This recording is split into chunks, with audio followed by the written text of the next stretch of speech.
ગરબાડાના ભીલવામાં મકાનમાં બાકોરું પાડી ત્રાટકેલા તસ્કરો મહિલાએ પહેરેલ દાગીના તેમજ રોકડ રકમની ચોરી કરી ફરાર।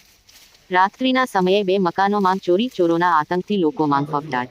ગરબાડા તાલુકાના ભીલવા ગામે તોરણ ફળિયામાં ચકચારી બનાવ સામે આવ્યો છે, જેમાં રાત્રિના સમયે 3 ચોર ચોરી કરવાના ઈરાદે બારિયા નરેશભાઈ ચંદુભાઈના મકાનમાં બાખું પાડી ઘૂસ્યા હતા અને દરમિયાન ઘરમાં ઊંઘી રહેલ મહિલા જાગી જતા તેને ડરાવી મહિલાએ પહેરેલા हमारा भिलवा गाम ની અંદર માં વારંવાર 10 થી 12 વખત મકાન તૂટ્યા છે। ચોરી બારામાં કોઈ અમારી તપાસ કરતા નથી। અમે પોલીસ સ્ટેશનમાં અંદર અમે જાણ કરીએ, કોઈ અમારી ખોદખોળ કરતા નથી।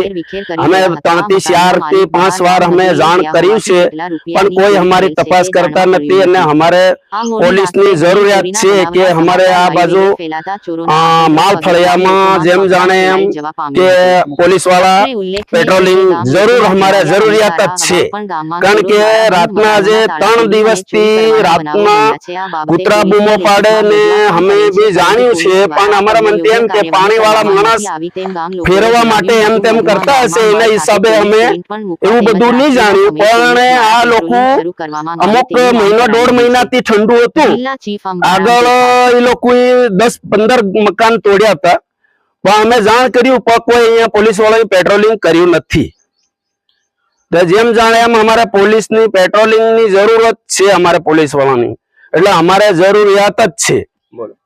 અહીંયા અમારા માલની અંદરમાં અમારે પોલીસ પોઈન્ટ અમારે જોવે એટલે જોવે જ, અને અમારે જરૂરિયાત જ છે।